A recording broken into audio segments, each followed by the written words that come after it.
de funcionarios administrativos de diferentes dependencias. La mesa se focalizó en 5 temas que se trabajaron en submesas.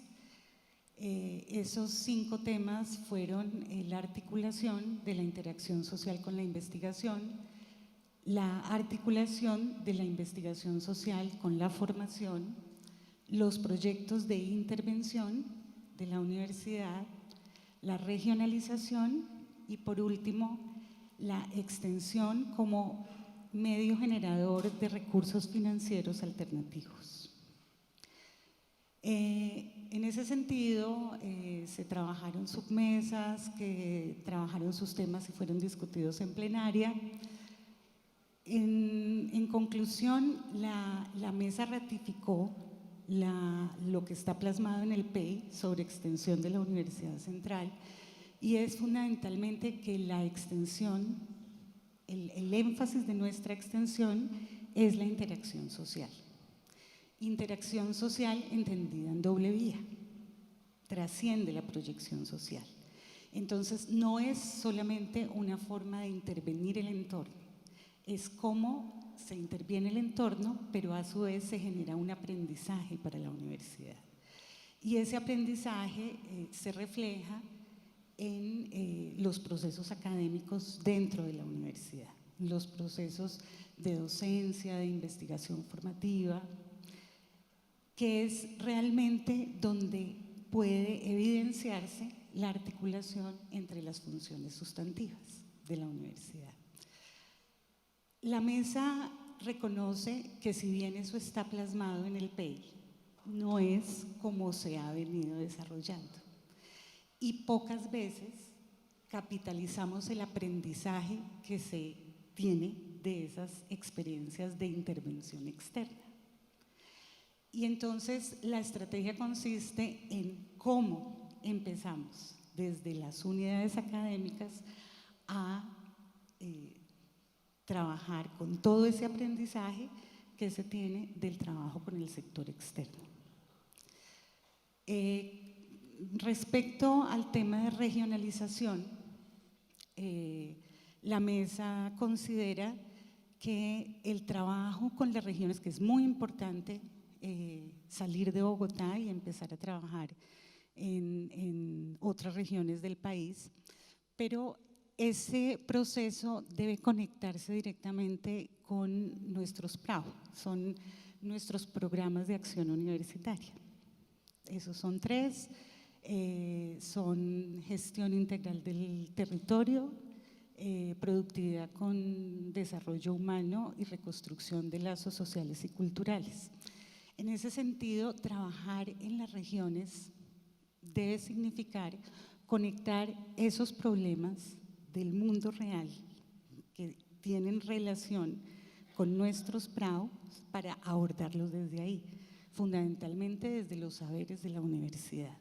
Entonces, desde ahí es que debemos pensar nuestros procesos de regionalización, de saber por qué, en dónde los vamos a abordar en esa conexión. Otra perspectiva de la regionalización tiene que ver con trabajar en municipios cercanos a Bogotá, porque de esos municipios provienen una gran parte de nuestros estudiantes, de nuestros egresados. Entonces, la mesa consideró que es muy importante centrarnos pues, en nuestros municipios vecinos. Con respecto al tema de la extensión como una forma para generar recursos alternativos, la mesa considera que se debe trabajar mucho en eso, porque en este momento no es nuestros procesos de interacción social no cumplen una función de recaudo financiero importante o significativo para la universidad, y sí se debe pensar en eso. Igualmente está la propuesta de un centro importante, fuerte, potente de educación continuada y además de producción de consultorías de alto nivel que tengan ese fin específico. Eso, en definitiva, fue lo que manejamos en la mesa. Gracias. Decano, sobre regionalización. Bueno, sobre algunos de los puntos que menciona aquí Ángela, yo quisiera hacer de pronto no solo como complementarlos diciendo qué más se dijo, sino también dando una opinión que ha surgido en algunos espacios, que tiene que ver con la mentalidad misma de la mesa y de pronto de algunas formas o algunas mentalidades que han venido existiendo en una cierta inercia institucional que también tienen otras universidades.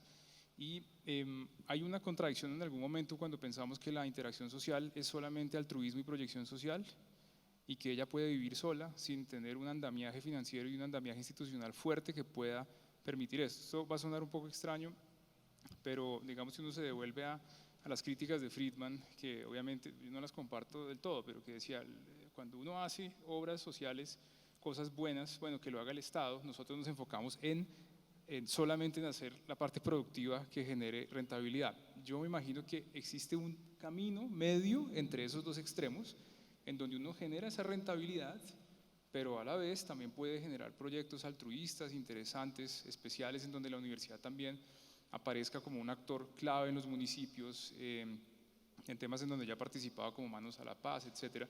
Pero realmente para lograr esa regionalización es muy importante pensar en la implementación, más allá del principio mismo, ¿sí? La implementación es algo que nos debería preocupar el 95% del tiempo y sacarnos más energía que la conceptualización.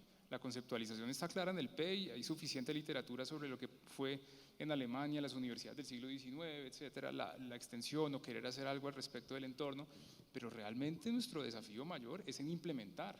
A mí me alegra mucho que haya estudiantes acá, que haya muchos estudiantes acá, porque el rol que ustedes juegan es absolutamente fundamental en esto. Nosotros tuvimos, para darles un ejemplo, un caso muy interesante con la Cámara de Comercio, en donde tratamos de entender a través de indicadores económicos qué era lo que estaba pasando alrededor de la estrategia de especialización inteligente acá en Bogotá, porque había datos por ahí diseminados, lo que sacaba el DANE, pero realmente no había nada sistematizado y aterrizado para saber qué es lo que estaba pasando en distintos, digamos, núcleos que definió la Cámara de Comercio hace un tiempo, ¿sí? Que tenían que ver con el hub de conocimiento avanzado, con, por ejemplo, el tema de servicios empresariales. ¿Y qué estaba pasando ahí? Fue lo que tratamos de, digamos, de elucidar. Ahí participaron estudiantes, ahí participaron profesores de ingeniería, de economía, participaron, y sobre todo lo interesante era ver que venían, uno era matemático, el otro era economista, el otro era ingeniero, y ahí empezó a confluir realmente lo que es conocimiento aplicado. En algún momento eso lo vieron muchos actores externos que no conocían muy bien lo que estaba haciendo la universidad, y eso fue un claro ejemplo de extensión como consultoría, como un impacto y a la vez algo que se puede revertir sobre los cursos ya en la parte curricular. De hecho, Giovanna, que fue nuestra directora de ese proyecto en especial y que lidera la red hoy en día, tiene un curso en donde ven temas de administración pública, y qué mejor que sacar la experiencia de ahí de Cámara de Comercio para hablar con los estudiantes de eso y luego seguirlos vinculando. Entonces mi preocupación permanente es el tema de la implementación. Nosotros, digámoslo así, yo como estuve en el sector público y viví la discursividad del Estado colombiano que tanto, digamos, tantas dudas me dejó, me preocupa es llevar esto a la implementación. Regionalización, claro, hay herramientas, está la especialización inteligente, están todos los contactos, y también de eso se trata, de salir a buscar esos contactos, alimentar esos contactos todo el tiempo, hablar permanentemente con las otras universidades, con los entes, digamos, públicos, y poder hacer cosas de verdad, ¿sí? Yo me acuerdo que en algún punto en la mesa que yo estaba en videoconferencia era interesante porque, no sé, alguien dijo que de pronto no era ideal pensar la interacción social como una consultoría para estar facturando. Decía, bueno, pero de una u otra forma, y como hace poco hablé con un profesor, yo le decía, sí, pero del pragmatismo también tiene que vivir la universidad, del pragmatismo. Si no hay ese pragmatismo, en algún punto no vamos a tener espacio, ni recursos, ni nada para hablar de conceptos. Entonces eso también hay que tenerlo en cuenta, es buscar como ese balance. No se trata solamente de pensar la extensión como algo que solo genera fondos y ya. No, lo que decía Ángela es muy importante, que genere también aprendizajes para el currículo. Si no hacemos eso va a ser muy complicado. Un tema también que es un reto para nosotros como universidades después del 2016, cuando sacaron un decreto, el 092 del 2016, para frenar los convenios de asociación, por lo que en las regiones estaban pasando cosas terribles, que hacían convenios directos para pavimentar calles o hacer andenes. Sucede que a Bogotá le hizo mucho daño eso, porque era una de las herramientas con las que se trabajaba en conjunto con las universidades, se producían recursos que se reinvertían en laboratorios y las universidades podían salir adelante. Eso ahora ya no existe, porque en Colombia existe ese eufemismo de que cualquier cosa que pase es corrupción. Y eso sirve para esconder, digamos, otros temas que realmente sí lo son. Entonces el reto para las universidades es mucho más grande porque ahora no existe esa figura del convenio. Entonces, quiere decir, hay otros actores también, empresas. Hay empresas que tienen unos problemas que uno ni se imagina. A veces quisieran tener un programador que sepa de Python solamente para arreglarles un problema de inventario o para arreglar un problema logístico, ¿sí? Porque no saben optimizar, no aprendieron álgebra lineal, que tanto le cuesta estrés y horas de sueño a nuestros estudiantes cuando ven álgebra lineal, pero eso es lo que se necesita para optimizar un cultivo de flores, por ejemplo. Entonces, ese tipo de cosas, eso es lo que necesitamos implementar, y yo veo el estudiante como una pieza fundamental dentro de ese concepto de la interacción social, no lo deberíamos olvidar ahí. Y sí, la interacción social tiene que ser rentable, rentable financieramente y socialmente. Muchas gracias, decano. Quiero aprovechar, profesor Gonzalo, para que conocido un poco así grosso modo lo que estamos en la experiencia de la central y lo que más o menos estamos imaginando que puede ser el proceso, el que nos cuente un poco, digamos, desde la perspectiva de la Universidad Javeriana, ese acercamiento que ha sido de largo aliento de la universidad con las comunidades cercanas a la Universidad Javeriana. Conozco algo en detalle de ese programa de la Javeriana, pero una de las grandes preguntas que siempre se hacen en Bogotá es que Bogotá mismo es una ciudad ingobernable. Todos los últimos alcaldes han sido testigos de la ingobernabilidad de Bogotá en términos de una ciudad que creció extremadamente de forma desordenada con muchos problemas. Y recuerdo el famoso problema de Doña Juana, que en este momento la ciudad, todos nosotros los ciudadanos estamos pagando una cantidad importante de plata a título de indemnización porque se acusaba que no habíamos pensado el tema de ese relleno.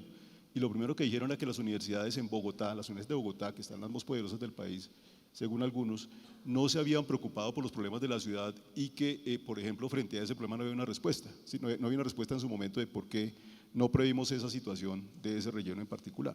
Entonces, a partir de esos ejemplos y de muchos más que tiene la ciudad, ¿cuál sería, digamos, desde la perspectiva de los modelos de ustedes, el acercamiento con esos programas, con esos problemas de la ciudad, incluso de los propios territorios donde están las propias universidades, como nosotros aquí mismo en el centro, que es una zona con Santa Fe, según el estudio de planeación distrital, dice que es la zona con más alto nivel de pobreza, incluso por encima de Ciudad Bolívar, ¿sí? Entonces, digamos que sería bueno que nos contara la experiencia un poco y pudiéramos como abordar a fondo los problemas que ya estamos mencionando entre el decir y el hacer, es decir, entre lo que queremos que pase y lo que realmente está pasando y cómo cerramos esas brechas. Profesor. Bueno, muchas gracias. Antes de tal vez dar algunas opiniones puntuales sobre estos últimos aspectos que mencionas, yo en primer lugar quiero decir que comparto mucho la felicidad que ustedes están viviendo con la acreditación institucional, no solo en materia de colaboración desde una universidad amiga, sino porque este es un bien público del país, es un bien público para la construcción de una serie de elementos que claramente necesita nuestra sociedad, y tener ahora en un grupo más grande de universidades con acreditación de alta calidad, pues consolida esas capacidades para poder atender muchas de las necesidades de la sociedad. Entonces, de verdad, mis más sinceras felicitaciones. En segundo lugar, quiero también decirles que me siento muy contento por esta invitación, le agradezco mucho. A veces el día a día no permite espacios de reflexión reposada, de reflexión tranquila sobre estos temas tan importantes acerca de los objetivos misionales de la universidad y de la forma como pueden aterrizarse, capitalizarse, llevarse a temas concretos. Entonces, para mí esto es muy estimulante. Y me alegra mucho poder compartir con ustedes también algunas ideas y reflexiones, empezando con algunas reacciones a estas presentaciones tan concretas y tan claras de Ángela María y de Eric. En primer lugar, lo que yo veo, y es algo compartido en la Universidad Javeriana y por supuesto en otras universidades, no solo nacionales, sino a nivel mundial, es una preocupación muy genuina, muy sincera, de enfrentar un desafío que es cómo la universidad como elemento de la sociedad se inserta en un equilibrio de mercado empresa y sociedad. Es decir, hasta hace muchos años, como lo mencionaba bien Eric, se planteaban dilemas muy estrictos acerca de si de esto se encarga el sector público o de esto se encarga la empresa, y en ese papel, ¿qué es lo mejor que puede hacer una institución o una organización como la universidad? Pero a medida que el pensamiento en políticas públicas, en economía, por supuesto, ha venido evolucionando y hemos aprendido también a atender mejor esas restricciones o costos de integrar de una manera menos estricta esos elementos de Estado, mercado y empresa, pues ha aparecido también un conjunto de oportunidades para tener un equilibrio mucho más balanceado, que por supuesto nos hace abandonar el fundamentalismo de la universidad solo va a hacer esto, y nos pone el desafío de decir, uy, la universidad tiene un conjunto de actividades que puede desarrollar, cómo podemos hacerlo eficientemente y qué tipo de misión vamos a escoger como universidad para hacerlo de la mejor manera. Entonces, en primer lugar, quería destacar eso, que me anima mucho a pensar que estamos juntos en esa preocupación de enfrentar el desafío de saber en ese equilibrio de sociedad, mercado y empresa dónde estamos. Y esto lleva a que las universidades, como cualquier otra organización, deba pensar en sus objetivos misionales.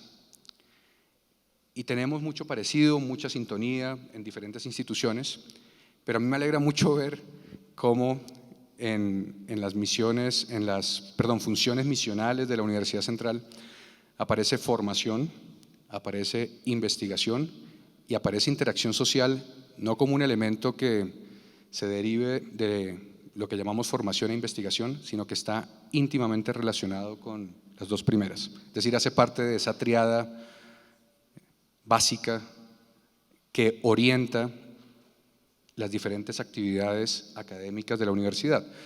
Y como lo mencionabas bien tú, Ángela María, por supuesto se tiene en el radar otro tipo de actividades como extensión, como me sorprendió también mucho, me pareció muy interesante las actividades de intervención de la universidad, pero por supuesto esto sin desconocer el foco principal. El foco principal está en las funciones misionales de la universidad. Y en relación con esto quiero decir también que a veces subestimamos, como profesores, como estudiantes, como académicos, el grado de abstracción en el que nos ponen estas funciones misionales. De pronto por un poco de ansiedad o por un poco de la necesidad de atender rápidamente los problemas, somos invitados a pensar cómo se aterriza esto y en la práctica cómo lo vamos a ver. Déjenme ser un poco informal, muchas veces decimos otra vez la carreta de la organización universitaria sobre estas funciones, pero no es carreta. Cualquier organización, dada la heterogeneidad que tiene en términos de disciplinas, en términos de formación, en términos de su población universitaria, profesores, estudiantes, población colombiana, estamos en un fenómeno también de migración que ha cambiado la forma en la que entendemos nuestros conceptos demográficos en la universidad. A nivel de gobierno general o de gobierno central de la universidad, todos esos detalles no pueden atenderse con grandes documentos que impiden el desarrollo descentralizado de las facultades, pero sí es de nuestra responsabilidad tener unos focos misionales que orienten la mayoría de las actividades, que cada vez que un decano de facultad, un director de departamento, un director de investigación, un secretario general, un funcionario administrativo de la universidad esté actuando, tenga presente cuáles son esos objetivos misionales grandes de la universidad. Ese grado de abstracción me parece a mí muy, muy, muy importante. Y para llevarlo al terreno que Eric propone también, y por eso me parece que se sintonizan ustedes dos muy bien, de, bueno, ¿y cómo aterrizamos esto? ¿Cómo implementamos esto? El puente, y lo veo así como economista, entre esos grandes elementos inspiradores y la forma de capitalizarlo y llevarlo a términos concretos, es la escasez, restricciones presupuestales. Es necesario priorizar, Por supuesto, no perder de vista que esos 3 objetos misionales, esas 3 funciones siempre van a estar ahí, pero a la hora de organizarnos y buscar una organización eficiente, vamos a encontrar tensiones y vamos a encontrar una preocupación adicional, y es que lo deseable no siempre es alcanzable y que lo deseable puede ponerle una carga a la estructura organizacional de la universidad que termina obstaculizando todo, y después ni siquiera lo básico, ni siquiera lo elemental, aquello que está en lo misional, se puede desarrollar. Ese es un punto que como administradores universitarios y profesores tenemos que tener presente todo el tiempo. Que no terminemos recargando las actividades de la universidad con el propósito de atender cosas que son deseables y necesarias para la universidad y para el país, pero además que de pronto responda a los intereses particulares o individuales o de grupos de interés que también se forman en la universidad, porque todos tenemos como miembros de la comunidad universitaria intereses personales, intereses de grupo, y siempre está la necesidad de alinear esos intereses de grupo o esos intereses personales con los intereses universitarios. Volvemos otra vez a la importancia de los principios orientadores. Por favor, me dice si me estoy demorando mucho. No, si quiere pasamos a la siguiente pregunta para abordar enseguida el tema de la investigación, pero se nos pide que hagamos unos comentarios desde la mesa sobre cómo interpretar la idea de formación integral desde la articulación de la interacción social con la investigación, que está un poco atado a los comentarios iniciales, pero desde la mesa, digamos, cómo se ve esa cercanía.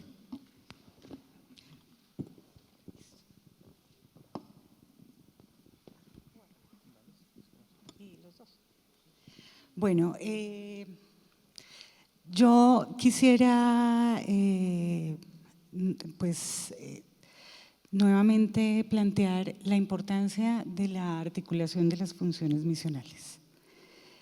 Creo que en el momento en que podamos tener una articulación plena, vamos a lograr hablar de formación integral. En ese sentido, me quiero referir a un ejemplo, lo mencionamos en la mesa. Tenemos diferentes ejemplos. Eric mencionó hace un momento Manos a la Paz, que debes conocer el proyecto Manos a la Paz, que era un proyecto nacional de la presidencia anterior que vinculaba jóvenes estudiantes en proyectos en zonas que fueron azotadas por la guerra, y lo hacía en acuerdo con el PNUD. Fue un proyecto muy importante en el que participamos con mucha fuerza, pero después de todo el trabajo que se hizo con nuestros estudiantes y que la universidad hizo un esfuerzo enorme con profesores igualmente, envió profesores a la zona para que fueran tutores de los estudiantes que estaban vinculados a proyectos, el aprendizaje para la universidad no fue tan claro. Entonces, ¿cómo le aportó eso a los procesos de aula? ¿Cómo le aportó eso a los procesos de investigación en diferentes temáticas de las 3 facultades? Estuvieron estudiantes de muchos programas de las 3 facultades, pero no hay evidencia, no es evidente cómo aprendimos nosotros de las experiencias de nuestros estudiantes, de los profesores y de todo el trabajo de relacionamiento institucional con el PNUD, por ejemplo. Estamos desarrollando un proyecto en este momento que se llama Pasantías Organizacionales, y pues después de esos aprendizajes anteriores, lo que queremos es que exista realmente la capitalización para la universidad. Entonces, los profesores salen y hacen una inmersión en organizaciones, empresa privada, pública, no gubernamental, para trabajar sobre un problema de la vida real en las áreas de acción de estas organizaciones. Entonces, no es para hacer una función específica, es para pensar sobre un problema del sector en el que van a hacer la inmersión. Y se trata de que el profesor ayude con respecto a ese problema, pero vincule también a sus estudiantes en el semestre siguiente. Él hace la inmersión en el intersemestral y después vinculas a sus estudiantes durante un año para intentar desarrollar procesos de investigación formativa. Y ahí sentimos que pues es una posibilidad de generar aprendizaje real y de capitalizar la experiencia. Entonces, es con ejemplos como puedo resolver la Gracias, pregunta. profe. Eric, yo quisiera aprovechar la oportunidad para dos cosas en relación con eso que me preocupan de fondo, y lo digo por la experiencia que tuve en la Corporación de Universidades del Centro. Es decir, el poder acercar las instituciones, digamos, y aquí hablo por ejemplo de dos instituciones como la Central y la Javeriana, para hacer propuestas para la ciudad y trascender esos pequeños proyectos, digamos que hemos hecho esfuerzos, que vamos a las curtiembres de San Benito, que hablábamos, que intervenimos, y se queda el proceso y vamos, intervenimos, y esa es la queja de la comunidad. A mí me decía el presidente de la acción comunal del barrio Belén, llevo 35 años interactuando con las universidades y los problemas siguen siendo los mismos. Si vienen aquí, mandan investigadores, hacen una cantidad, toman información, van, vienen, y los problemas yo los veo que son los mismos en la preservación del patrimonio cultural del centro de ciudad, que ha sido deteriorado fuertemente en los últimos años, y él se quejaba particularmente de eso. Entonces, los invito a que reflexionemos un poco en esa línea, en la línea de, claro, estamos de acuerdo que la triada es poderosa, que nos identificamos mucho por los proyectos que tienen las dos universidades de enfoque social, ¿sí? Fuertemente social, pero ¿cómo hacemos para superar eso y decir, trabajemos juntos si quieran un proyecto de gran calado? Ahora que la ciudad se quejaba al comienzo de esta alcaldía de que no se han podido ejecutar proyectos de regalías porque no había proyectos fuertes, ¿sí? de gran calado, planteados siquiera por dos universidades, ¿sí? Ese giro en la pregunta me parece muy, muy importante porque creo que es hasta más valioso por el tiempo que estamos invirtiendo acá para hablar. Y la primera parte de la respuesta es voluntad política, que suena como cliché, pero como no existe en Colombia, entonces sigue siendo una respuesta, voluntad política. Volviendo al tema de doña Juana, por ejemplo. Yo me acuerdo de una vez en un consejo con el alcalde que yo me terminé hablando con algunos secretarios y les decía, oiga, ¿por qué no hacemos algo con esto de doña Juana? La tecnología ya existe en Finlandia, en Suecia, existe en Suiza, existe en Estados Unidos, existe en una cantidad de países. ¿Y por qué no lo traemos acá?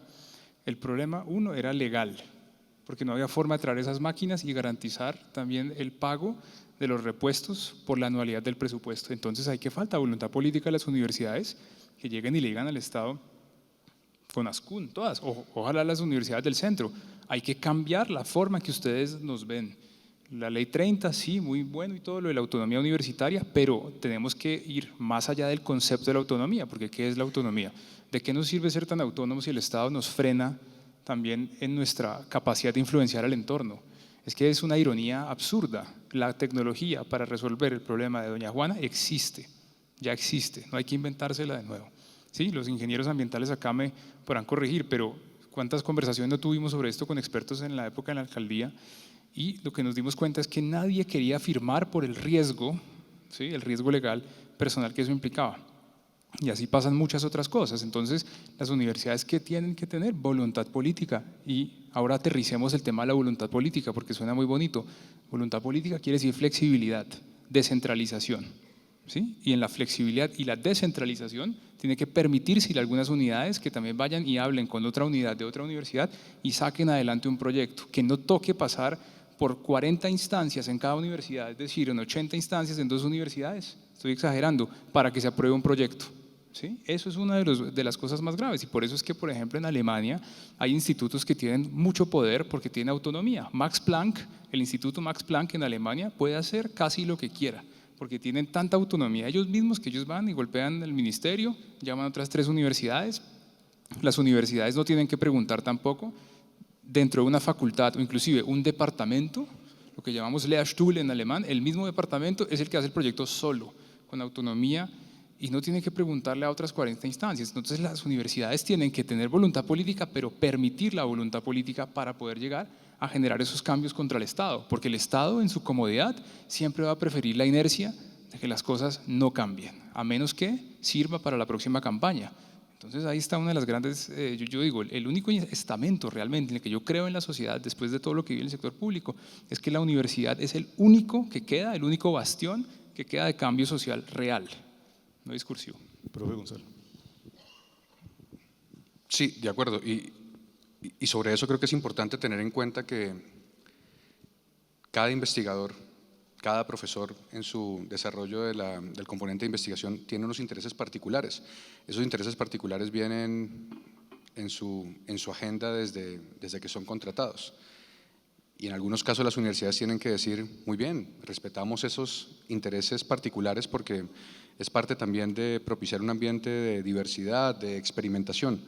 Pero cuando la universidad define algunos objetivos que terminan alineando las agendas de muchos investigadores, yo creo que lo más importante para responder la pregunta, independientemente de si es un problema del centro de Bogotá o es un problema de una comunidad en el occidente del país, cuáles son las prioridades de la universidad y cuáles son los incentivos, en buena medida económicos, para poder alinear esos intereses. Y yo en eso quiero compartir la experiencia de la Universidad Javeriana, que ha sido exitosa en lo práctico en ese sentido, que es dentro de su planeación estratégica, tiene unos programas de planeación universitaria discutidos a nivel de gobierno general, por ejemplo, para construcción de paz, que termina poniendo ciertos millones de pesos a través de convocatorias con el propósito de articular el trabajo interdisciplinario de diferentes profesores de diferentes facultades para atender un problema específico. Y eso nos ha llevado también a alinear las agendas con otras universidades, porque afortunadamente existen algunos dispositivos que alinean agendas de las universidades. Estoy pensando en concreto en los objetivos de desarrollo sostenible. No es que por primera vez vayamos a hablar de pobreza o de agua limpia, pero afortunadamente este concepto a nivel mundial termina poniendo el foco en algunos aspectos que les interesan a todas las universidades. Y hace muy poco firmamos, por ejemplo, un convenio con la Universidad de los Andes y la Universidad del Rosario para que cada uno pusiera unos tantos millones de pesos con el propósito de que investigadores de las tres universidades pudieran trabajar en la atención de investigación orientada a esos ODS. Tú planteas en algún momento, bueno, ¿cómo hacemos para unir Javeriana, Universidad Central, otras universidades? Desde gobierno general creo que es con incentivos. Muchas gracias. Entonces, invitamos al decano Naranjo y a Milena Zamora, también de una vez a la profe Carolina, para que ampliemos un poco el horizonte de discusión con el tema de la investigación. Y los invito, por favor, a que preparen sus preguntas para los panelistas presentes.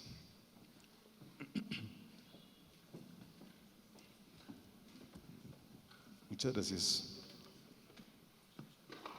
Bueno, entonces el siguiente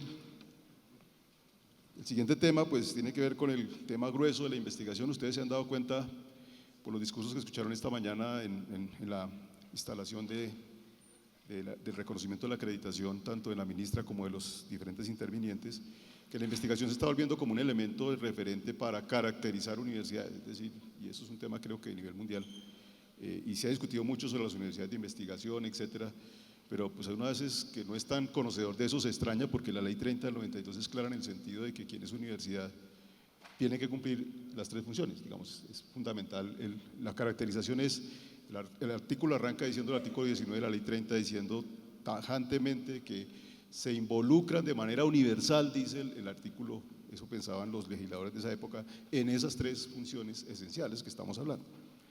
De tal manera que, independientemente de quienes consideran que en Colombia no se hace investigación, porque de esos extremos venimos, digamos que estamos condenados a recibir conocimiento y transferencia tecnológica permanente, o quienes dicen que a través de la investigación aplicada sí es posible hacer generación de conocimiento, sí es muy importante saber los avances, decano, que hemos tenido en estos meses en la mesa correspondiente en relación con la apuesta que la universidad está haciendo en relación con esta función básica.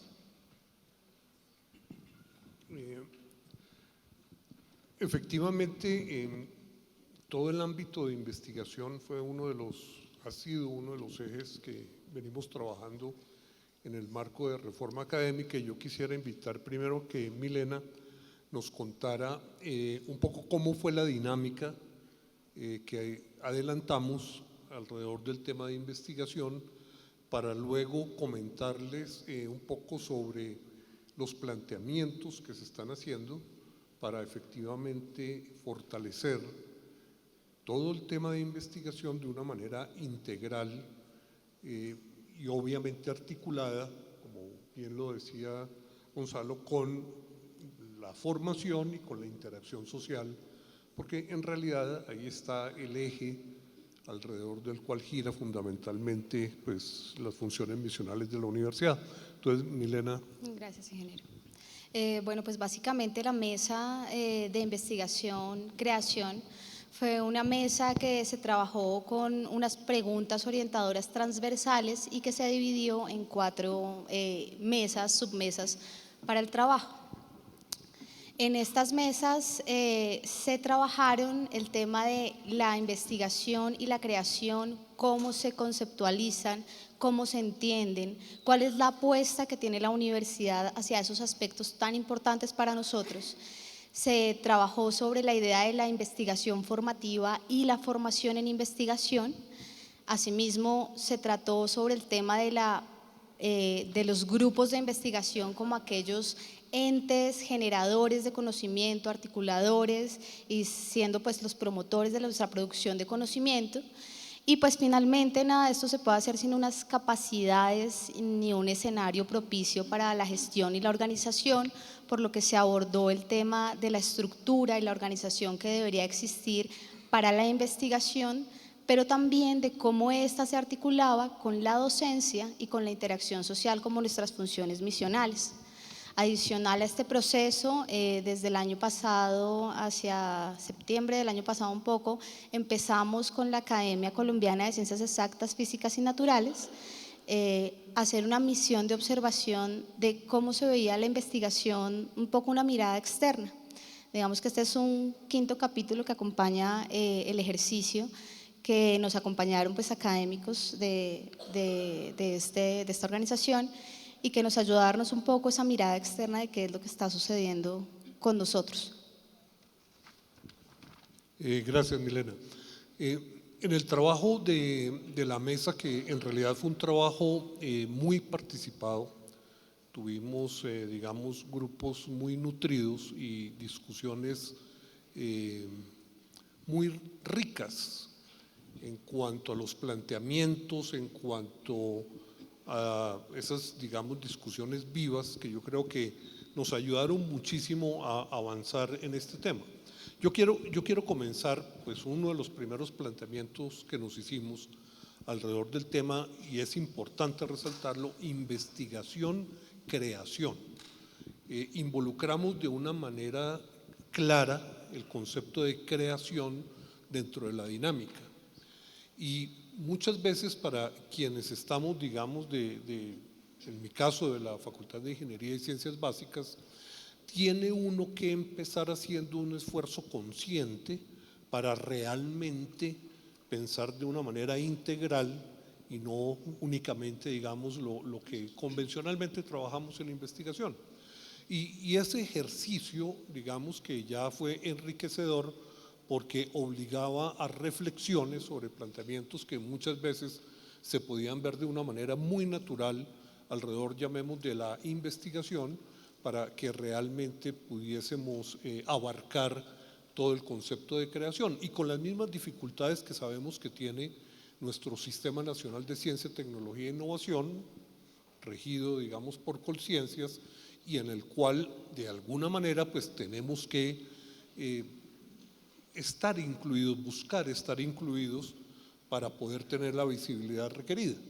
Entonces, digamos que eso también nos llevó a planteamientos que creemos son importantes, tendremos que llevar a otras instancias, como es el caso de Colciencias, para efectivamente lograr la visibilidad adecuada en cuanto a la valoración, por ejemplo, de los productos de creación como productos resultados dentro del concepto integral investigación-creación. Bueno, y uno de los puntos que de los cuales uno parte es decir, bueno, ¿y los grupos de investigación? ¿Qué hacemos con los grupos de investigación? ¿Ese es el camino? Porque empieza a haber unos modelos y referentes internacionales y encuentra unos modelos diferentes. Entonces uno dice, de pronto deberíamos explorar otras rutas.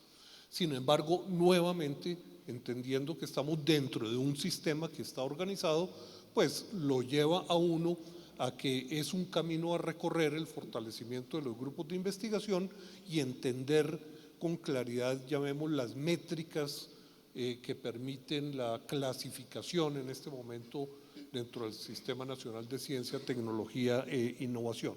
Pero también esto nos lleva a que ver entonces cómo debe ser la integración de los grupos de investigación dentro de la dinámica normal de operación en cuanto a la relación con las otras funciones misionales de información e interacción social. Entonces es claro que cuando empezamos y hablamos en los programas académicos y hablamos por ejemplo de líneas de profundización y por el otro lado en los grupos de investigación uno habla de líneas de investigación, pues uno empieza a ver que estos no pueden ser dos elementos que están totalmente disociados, sino que efectivamente hay que buscar vasos comunicantes y muchas veces coincidencias, encontramos coincidencias casi que yo diría uno a uno en entidades que no se reconocían siempre como que en realidad eran lo mismo.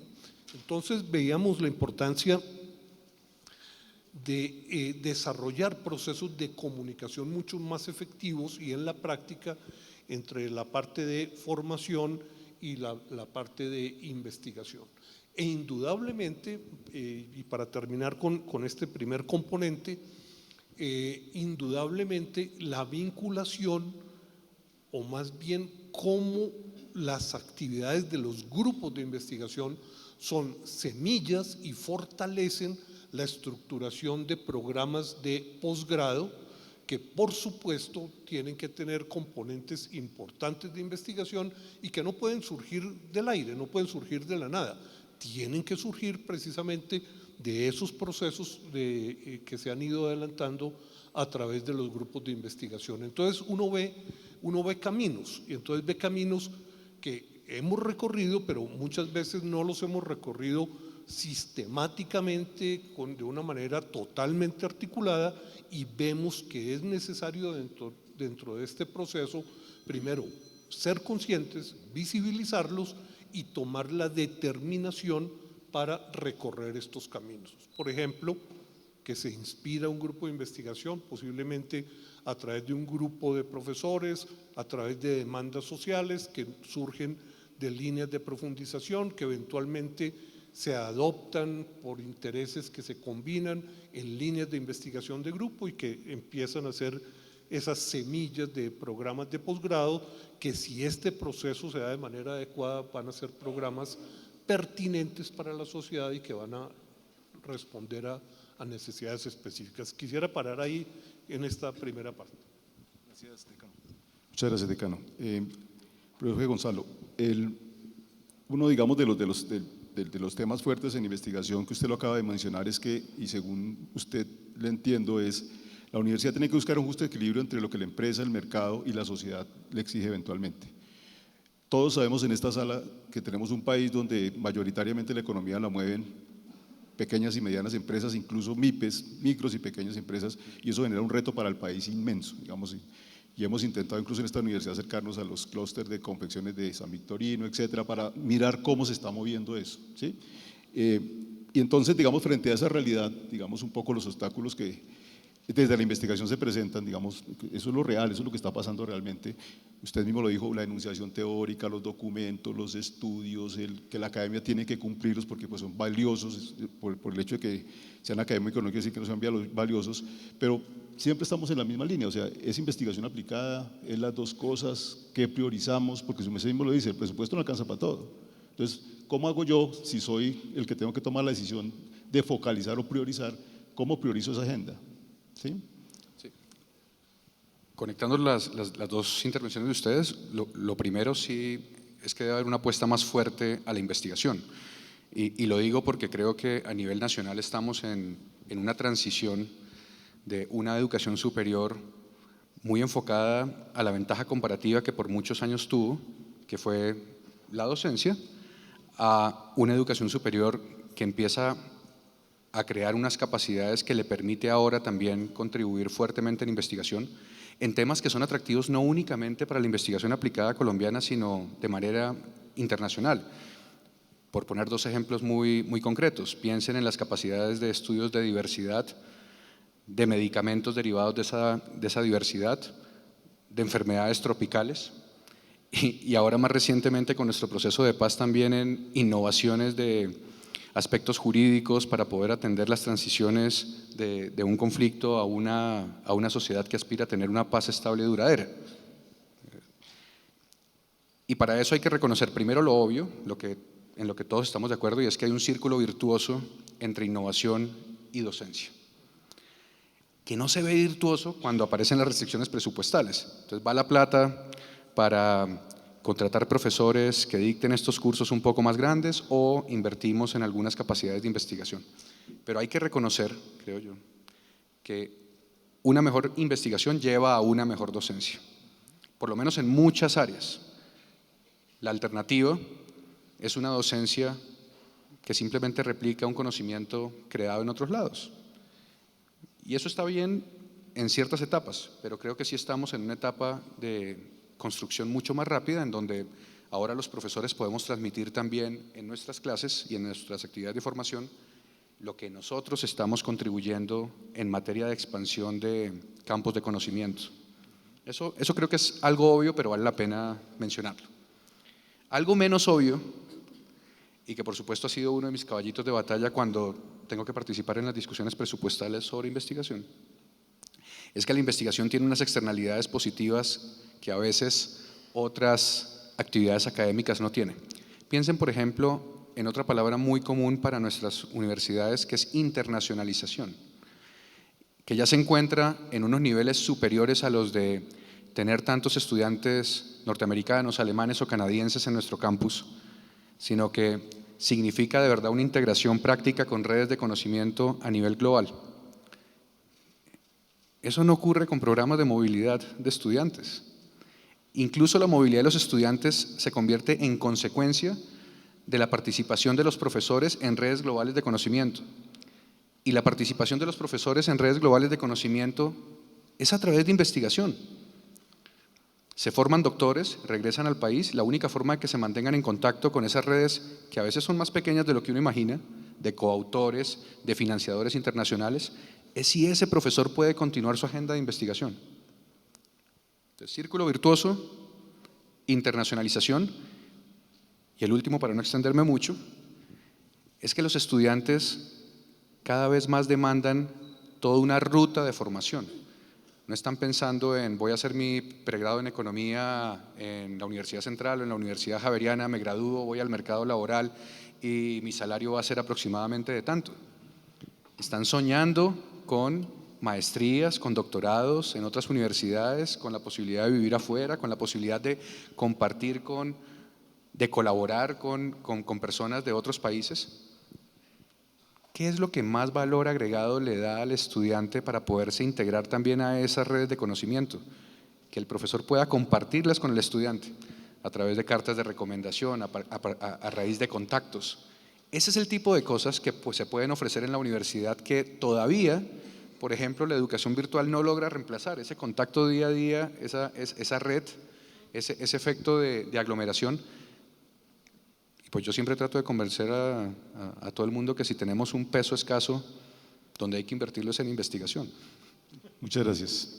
No sé si en el auditorio alguien tiene algún comentario sobre los dos temas hasta ahora tratados antes de pasar a la segunda pregunta sobre investigación e interacción social. Tenemos un micrófono a disposición para sus intervenciones.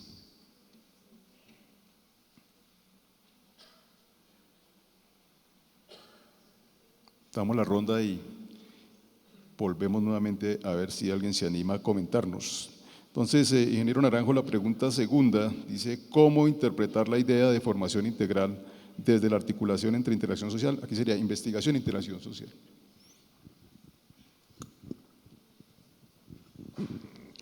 Acá, nuevamente, yo creo que no vamos a decir nada nuevo, pero realmente es hacer eso que decimos. Porque aparece acá interacción social. Entonces uno dice, ah, bueno, ¿y eso qué? ¿Es otra dimensión? ¿Es otro elemento? ¿Eso cómo lo pegamos? Y en realidad yo creo que el reto es ver un continuo, ¿sí?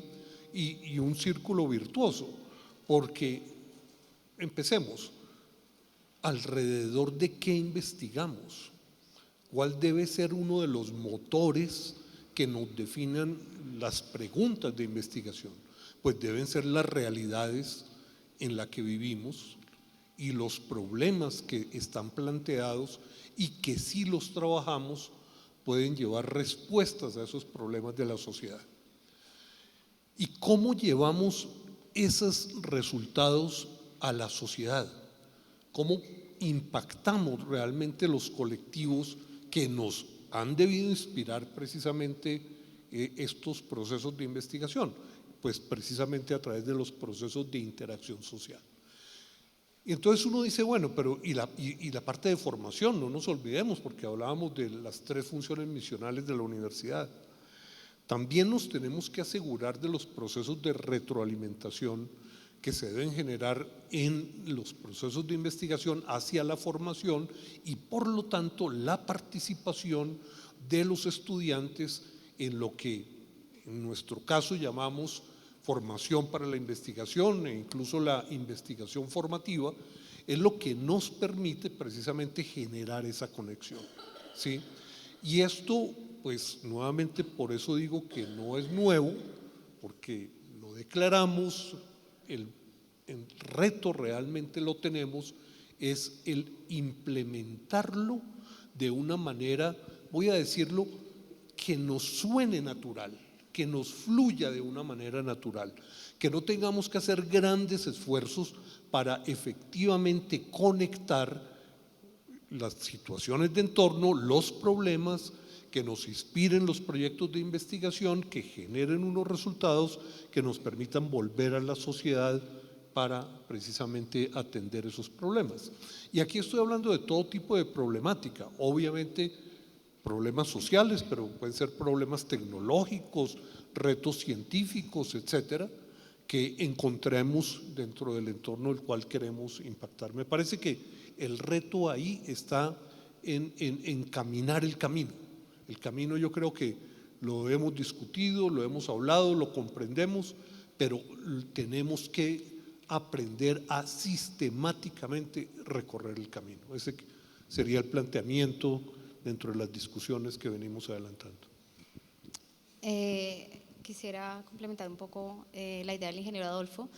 En las 2 mesas de investigación e interacción social tuvimos un escenario específico para el tema de la articulación de estas 2 funciones y surgió algo que es real, que es el día a día de nuestros profesores, y uno de ellos con algo de gracia lo tocaba y decía: existe un valle de la muerte entre la investigación básica y llevarla a la aplicada. Creo que incluso se encuentra en el auditorio el profe. Y es un caso real, digamos que para el profesor existe una dificultad y si no hay un apoyo, una gestión, un escenario, unas capacidades que nos permitan hacer un acompañamiento adecuado para que él haga ese tránsito, digamos que esa es una de las dificultades que encontramos y un escenario que queremos exista y que sabemos que es una necesidad que tienen nuestros investigadores. Pero adicionalmente es fundamental en este momento, para hablar de esa articulación, el trabajo en las redes. No solamente la creación, la participación, sino la participación activa. El mundo de la investigación hoy se mueve por redes de conocimiento internacionales. E incluso una investigación que tenemos hoy, que se está haciendo a cargo de un estudiante de ingeniería, está próximo a graduarse, es específicamente sobre redes, cómo estamos conectados a 2 o a 3 puntos de personas en diferentes partes del mundo. Y ese proyecto de investigación muy interesante, liderado por nuestros profesores de ingeniería, parten de decir, bueno, cuáles son nuestros grupos de investigación, cuáles son nuestras publicaciones y hacer el mapeo en qué conexiones tenemos y realmente existe la forma, pero realmente es un poco difícil para el profesor aventurarse porque siente que le cuesta un poco. Pero pues digamos que las apuestas están y pues existe el escenario y pues queremos empezar a formar un escenario lo más propicio para que esto suceda. Muy bien. Un comentario Antes sobre- de contestar ese quisiera agregar la perspectiva que tiene la Javeriana respecto de la situación que se genera con el Ministerio Nuevo de Ciencia y Tecnología, que se supone que si sube de categorías porque al Estado le interesa, o al gobierno actual por lo menos le interesa tener siquiera una inversión de unos punticos más del PIB tan criticado para estos temas. Y ahí cuando vamos a hablar de la agenda del presupuesto, no solamente las universidades privadas, que esta mañana se quejaba y se han quejado los rectores con el Ministerio de Educación, sobre que para cumplir esas misiones necesitamos recursos no los tenemos. Entonces, los pocos que tenemos, tanto nosotros como el Estado, deberían planificarse de manera tal que pudieran ser lo más productivos posible. Digamos, eso es un escenario que lo he escuchado hace muchísimos años y que es difícil de hacer, ¿sí? Pero sí será muy importante ver desde el modelo de ustedes, como lo está pensando la Javeriana, en esa definición de nueva política pública que se está esperando salga pronto, cómo lograr resolver esos problemas que ya todos los tenemos más o menos diagnosticados, ¿sí? Sí, nuestra participación en esa discusión, lo voy a decir muy brevemente, con el Ministerio de Educación y con Colciencias, es que por supuesto la conformación de un ministerio podría ser una condición necesaria para enviar un mensaje a la comunidad acerca de la importancia de los elementos que manejaría ese ministerio, pero claramente no es una condición suficiente para impulsar la ciencia y tecnología en Colombia, que también se encuentra en un valle de, ¿cómo lo dijiste? Bueno, yo digo trampa de pobreza como término económico, pero significa eso, ¿no?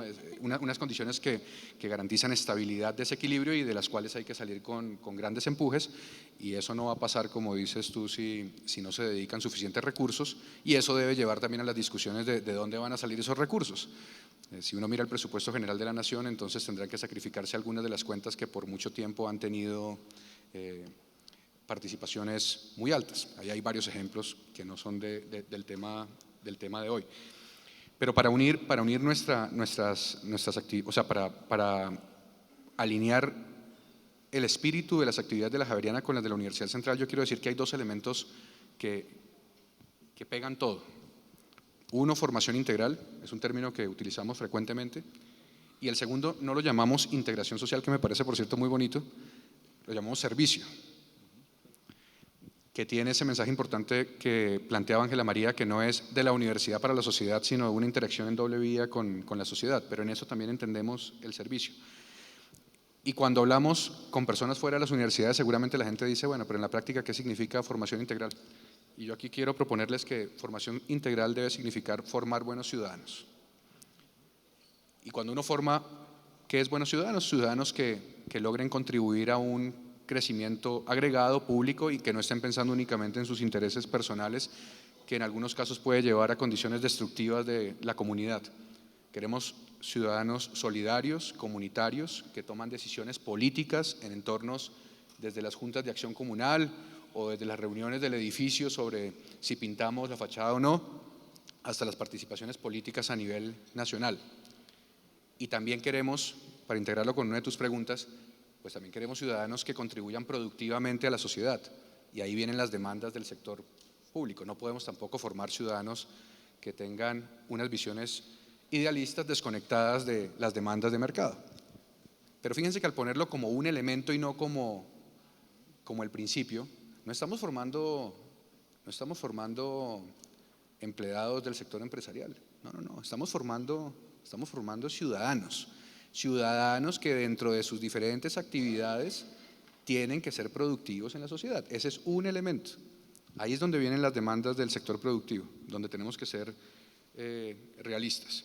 Y para terminar, para poder seguir conversando, pues me parece también que el objetivo de servicio lo aterrizas tú muy bien en una prioridad de regionalización, que también invita a que salgamos un poco de la casa. Y eso ha llevado a las preguntas de nuestro entorno en el centro de Bogotá, nuestro entorno en la ciudad, ¿es Bogotá región o no? Pero también pensando mucho más allá en país y en yo creo que otra palabra bonita que aparece mucho en la Javeriana y que está ligada a regionalización es territorio. Es decir, que hay unas unidades de decisión diferentes a las unidades político-administrativas que normalmente conocemos. Ese tipo de unidades de decisión también tienen que recibir y aportar mucho en las capacidades que tenemos como universidad de pensar, porque yo creo que esa es una de nuestras ventajas comparativas, de pensar, de investigar, de reflexionar y de contribuir en el diseño de políticas públicas. Gracias, profe. Entonces, antes de pasar al apasionante tema de la virtualidad, quisiera preguntarle si alguien quiere hacer algún comentario sobre los dos temas fuertes de interacción, formación integral, los tres, e investigación. Profe, ¿alguien me puede por favor acercar un micrófono al profesor?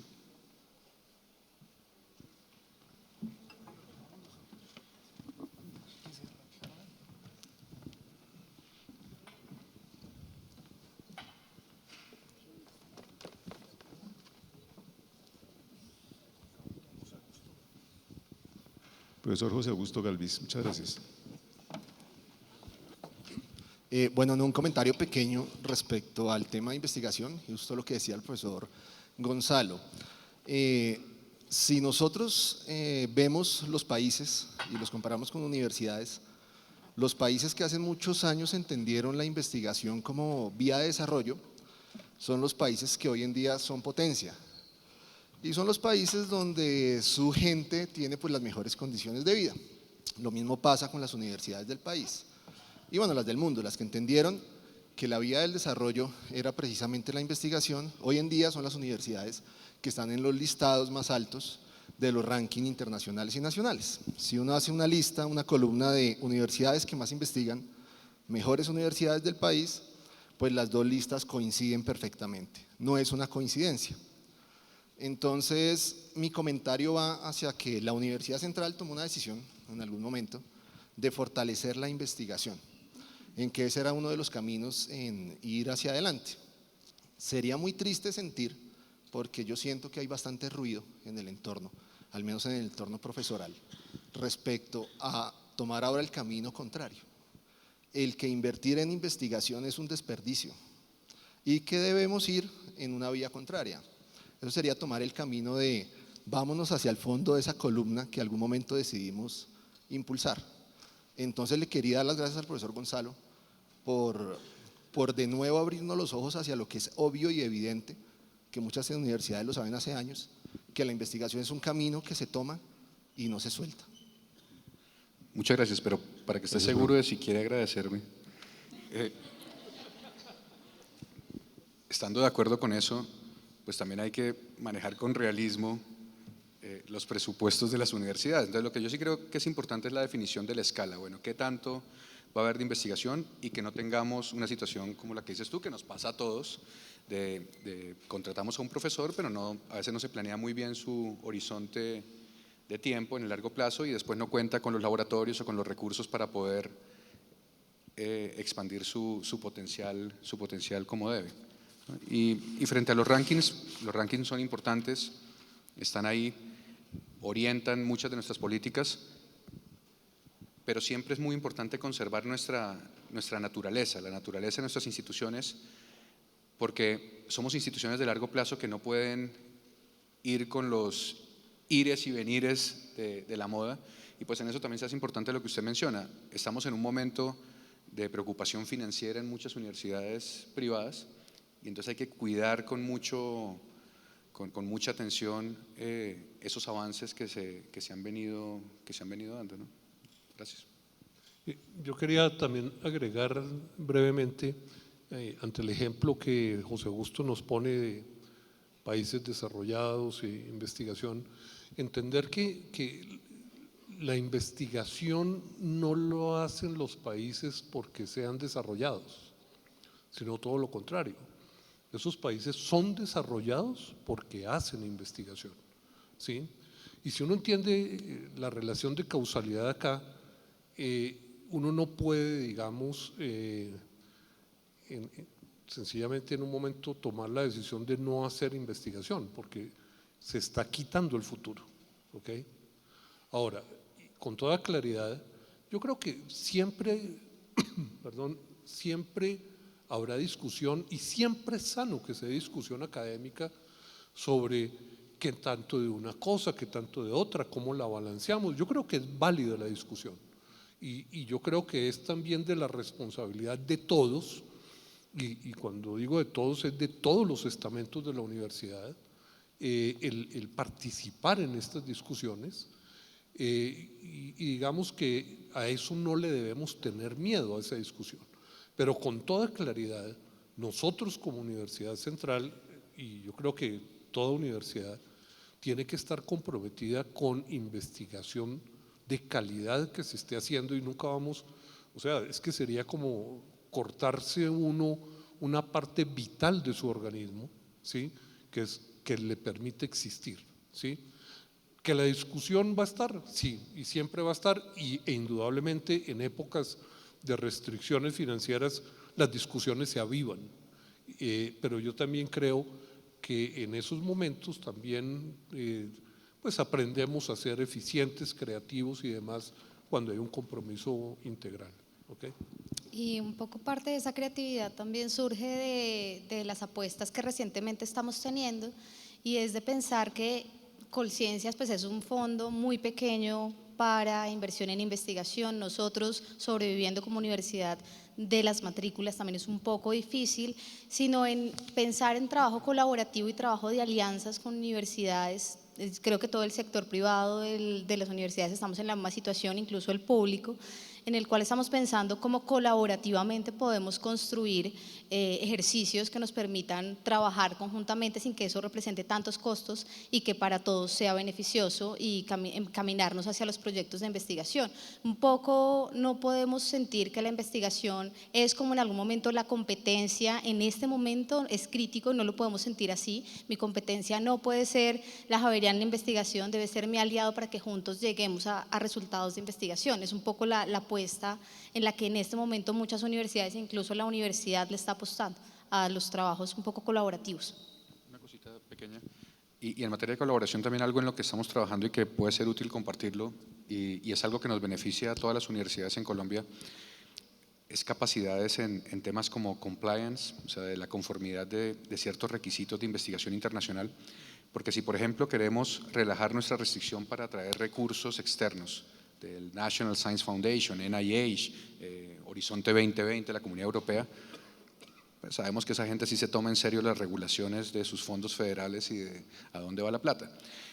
No podemos seguir siendo olímpicos en el manejo de esos recursos, tenemos que hablar el mismo lenguaje, pero eso no es el mismo lenguaje de la Javeriana o de la Universidad Central de los Andes, es el mismo lenguaje para todos.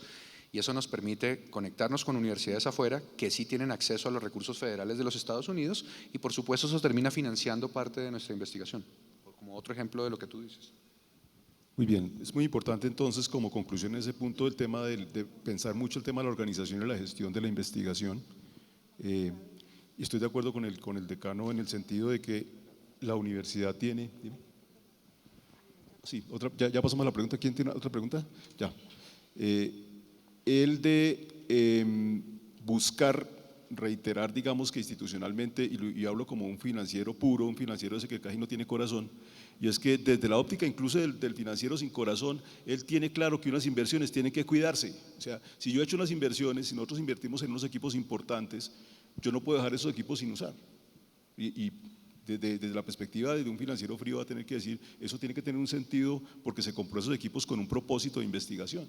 Y entonces vamos a tener que buscar la forma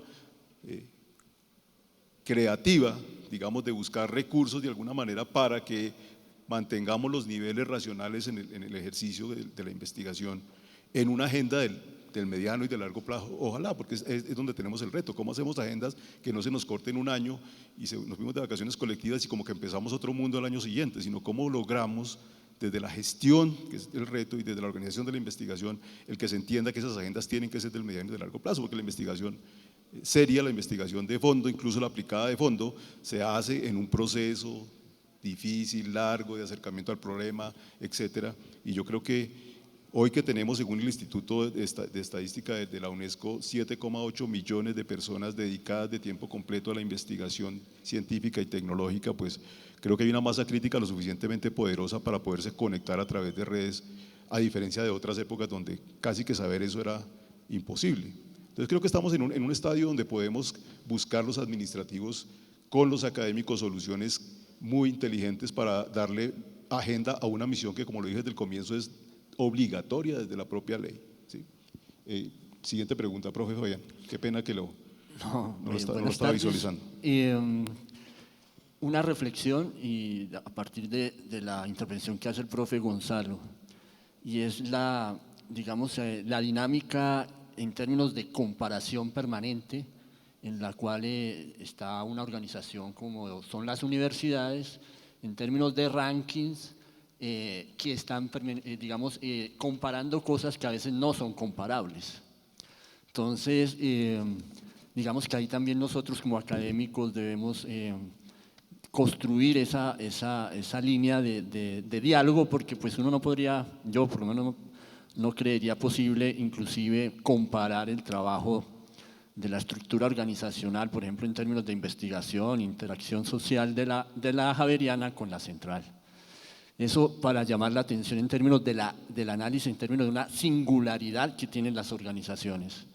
Entonces, hay una particularidad en términos de esa mirada permanente hacia afuera, que es una parte de la construcción de la ciencia en Occidente y que de la cual nosotros también como organización, en términos de la construcción del conocimiento, quedamos atrapados. Entonces estamos permanentemente en una comparación hacia afuera sin saber, en últimas, que somos nosotros también en ese proceso.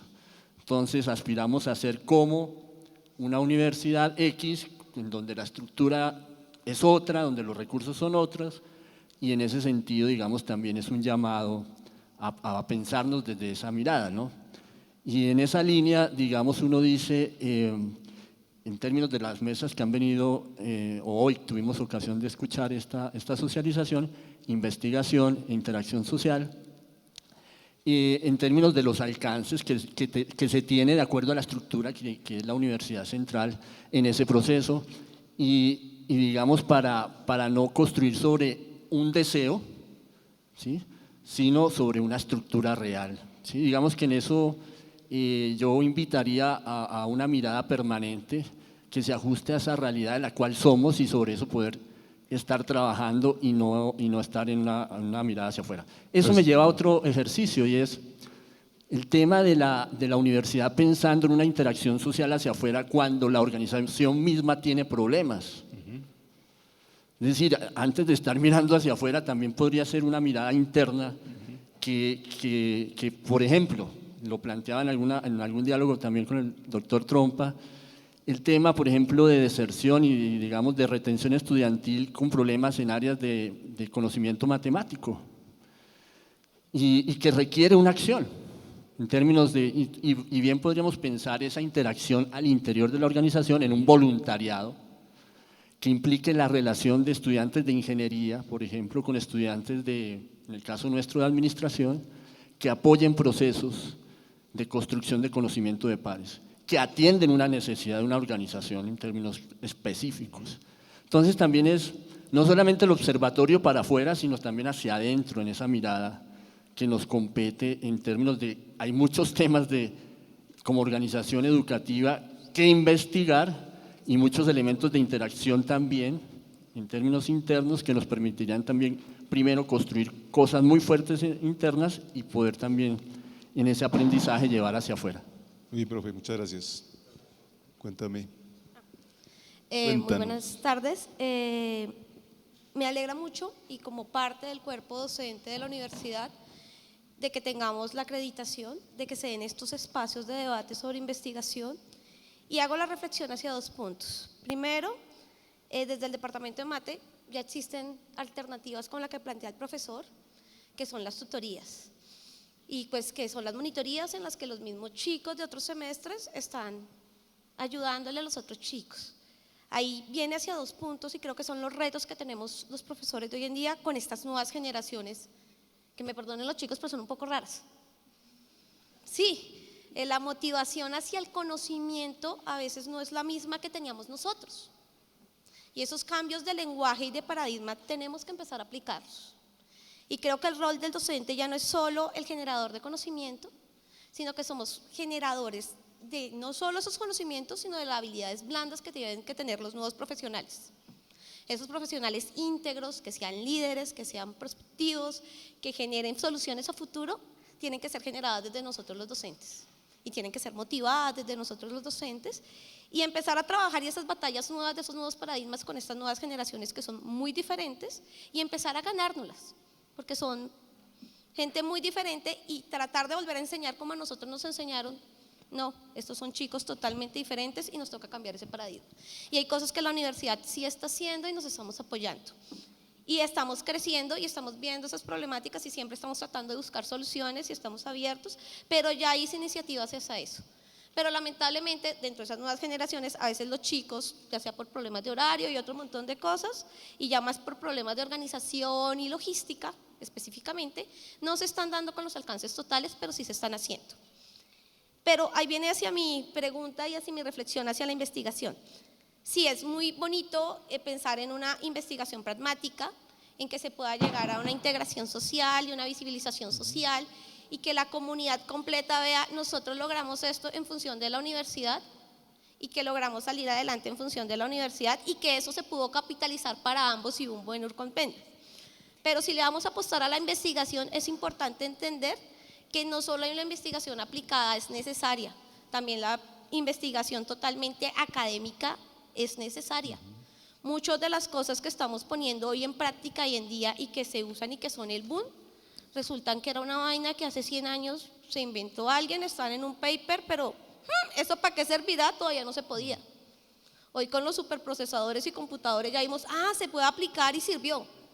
Entonces, creo que sería genial y desde mi punto de vista muy optimista, tal vez y utópico, quisiera de que la universidad, o como yo espero ver la universidad futuro, es que esa investigación pragmática, que se llegue a futuro y que en versiones ideales nos genere capitalización de ambos lados, también ayude y apoye la capitalización de cosas no tan pragmáticas que hoy en día no pueden ser pragmáticas, pero quién sabe si en unos años sea el boom y sean las teorías que basen los pragmatismos futuros y las aplicaciones futuras. Muy bien, profe. ¿Puedo decir algo acerca de eso? Sí, sí, profe. Uno acerca de los rankings, totalmente de acuerdo. Todo el tiempo estamos enfrentando ese dilema de ni tanto que queme al santo, ni tampoco que no lo alumbre. Creo que hay que tener un ojo en los referentes externos porque nos orientan, porque nos invitan, pero por supuesto tenemos que siempre estar muy anclados en la naturaleza de cada una de nuestras instituciones. El padre Jorge Humberto Peláez, rector de la Universidad Javeriana, hace poco en una reflexión institucional presentaba una metáfora muy útil para eso y decía, tenemos que ser como un edificio sismo resistente, es decir, cuando vengan esos movimientos telúricos, tiene cierta capacidad de adaptación, pero no somos ni una cometa que llega el viento y va de un lado para otro, ni tampoco un edificio que se fractura por hacer promesas institucionales de muy largo plazo sin tener capacidad de adaptación. Y frente a tu comentario me parece muy importante porque es algo que hemos vivido en la universidad, precisamente por la fuerza del concepto de servicio, de formación ignaciana, de compromiso con la sociedad. Yo creo que hay que tener mucho cuidado, lo mismo les va a pasar con interacción social, que estos términos no excluyan trabajos al interior de la universidad. Es decir, servicio en la Universidad Javeriana no significa que la investigación tenga que estar trabajando con comunidades y que aquella investigación en donde no hay comunidades o minorías, entonces es una investigación que no es válida. Eso no puede ser así. O entonces el Departamento de Matemáticas deja de recibir recursos porque la mayoría de los recursos se va a ir a la investigación sobre el centro de Bogotá. No. Lo que sí es importante es que como principio orientador, servicio, invite a cualquier investigador en matemáticas, en administración de empresas, en economía o en ciencias básicas a pensar en cómo su investigación atiende ese desafío de la interacción social, reconociendo que los canales van a ser muy diferentes. Tal vez la persona que está trabajando con unas bacterias sintetizadoras de desechos y que los convierte en energía, hoy no puede mostrar que esa contribución tenga un impacto sobre la comunidad, pero los horizontes de impacto pueden ser mucho más largos, ¿no? A hombros de gigantes. Esa construcción de conocimiento básico se va alimentando del conocimiento básico de otras personas. Eso me parece importante compartirlo con ustedes. Pasamos al tercer elemento para poder ir cerrando, tiene que ver un poco con la problemática que hay en Colombia y en todas las universidades y en el mundo en general sobre el tema de la incursión de la tecnología y las tecnologías, sobre todo robotizadas y inteligencia artificial, a la educación en general y a la educación superior en particular, que hemos denominado virtualidad, educación virtual, educación en línea, ha tenido muchos nombres. Entonces, hay una mesa que ha venido reflexionando sobre eso y la profe Carolina Spitia nos va a contar un poco en qué estamos con la mesa en este momento. Bueno, muy buenas tardes. Doctor Hernández, buenas tardes, decanos.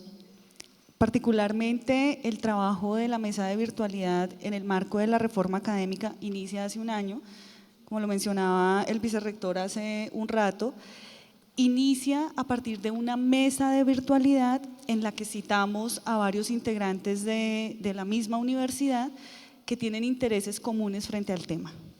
Particularmente allí contamos con personas que son expertas porque sus pregrados o posgrados han tenido que ver con la metodología, o personas que han tenido una amplia experiencia en la metodología virtual, si bien es cierto han sido tutores o profesores, para que nos apoyaran en el tema. Y cabe resaltar en este momento que fue un ejercicio muy interesante, porque era un trabajo semanal o quincenal en donde teníamos que reunirnos, encontrarnos sobre puntos en concreto, a echar globos y a pensar cuáles iban a ser las mejores rutas para que la universidad despegara en términos de virtualidad. Eso es difícil, sentar a las personas a pensar bajo un mismo objetivo, con malas experiencias que se habían tenido en el pasado, en los que siempre traemos a colación, no, es que hace unos años tuvimos una experiencia, nos pasó aquello. Entonces, digamos que fue difícil, pero creo que el trabajo que viene de la mesa de virtualidad ha sido un trabajo muy exitoso. Pues allí hay profesores de todos los departamentos de la universidad. ¿Qué hacemos allí? Y es muy importante contarles al auditorio y a ustedes que hay unos antecedentes muy valiosos para tener en cuenta.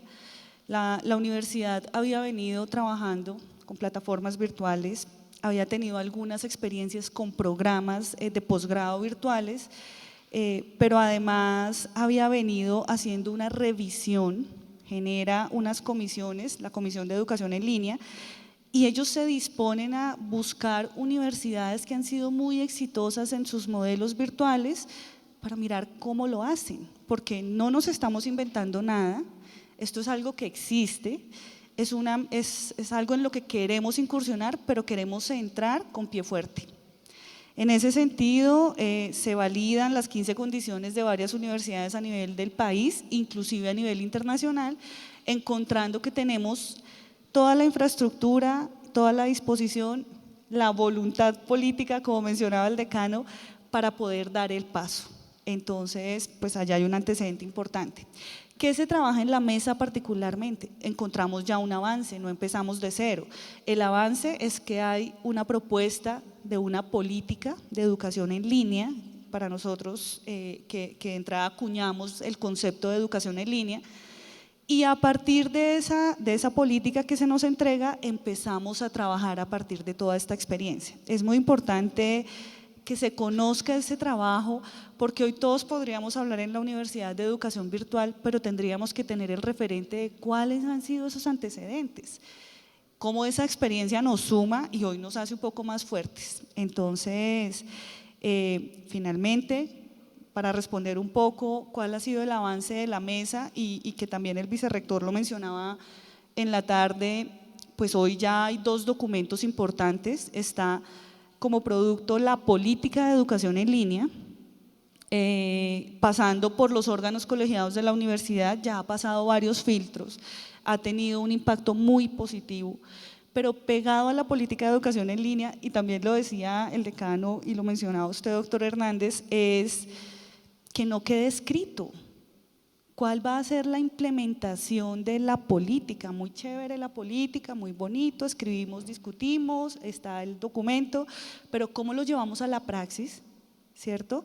Y cómo hacemos además que esto se vuelva la impronta de los estudiantes de la Universidad Central, porque lo decía la ministra de Educación en horas de la mañana, pues todo esto es por los estudiantes. Todos estos esfuerzos que nosotros hacemos, el sentarnos acá y discutir, es por los que están aquí sentados escuchándonos, a quienes les interesa cómo estamos incentivando y mejorando todos sus procesos académicos. Entonces, pues viene un plan de acción unido a la política, porque necesitamos tener un documento que nos diga cómo vamos a llevar cada uno de esos procesos a una implementación.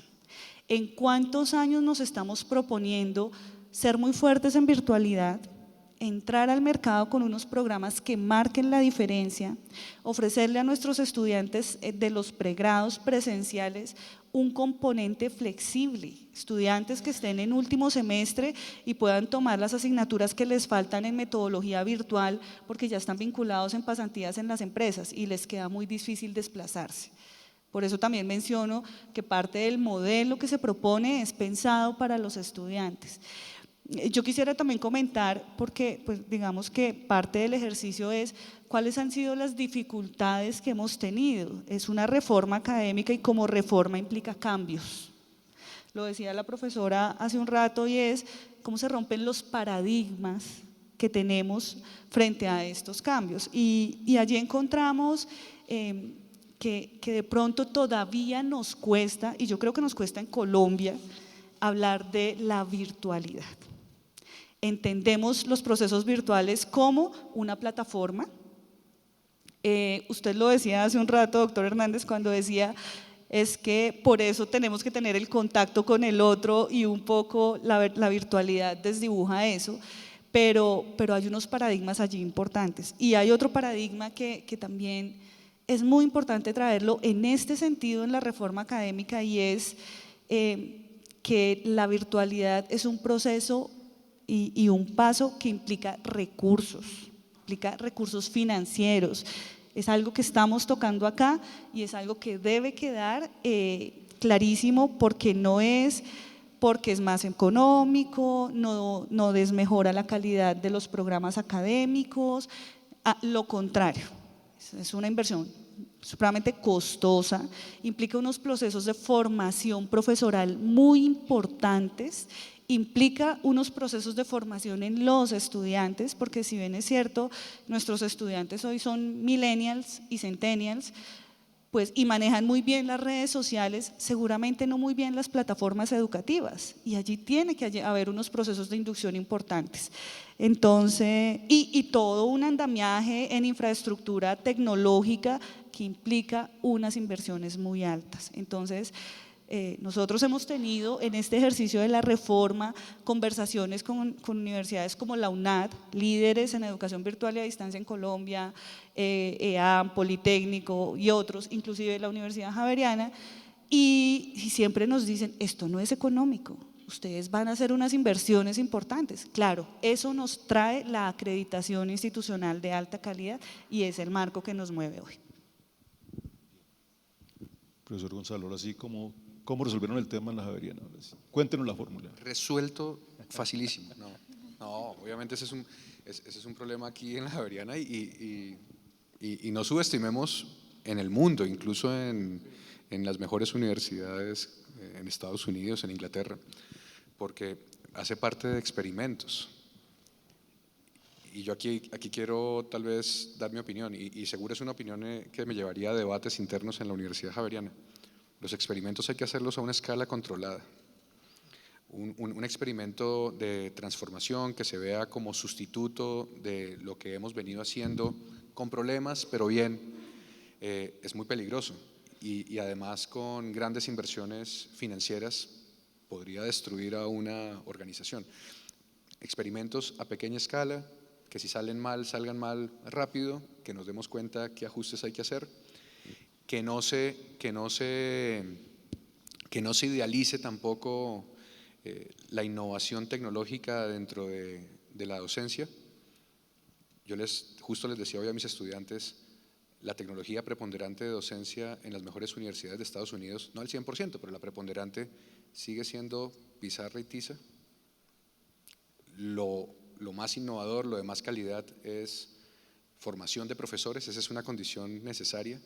Un profesor que no sepa de su disciplina y no sabe de qué está hablando, así tenga hologramas y tenga estímulos de música y cualquier otro estímulo sensorial en clase, no logra el resultado que se espera en los estudiantes.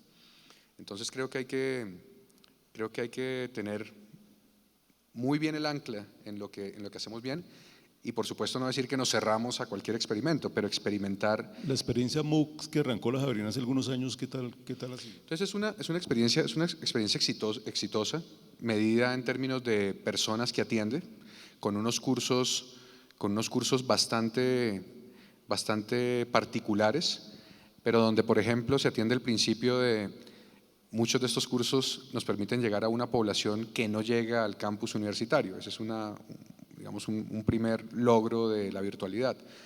Ya más complicado es lo que tú estás diciendo de cómo integrar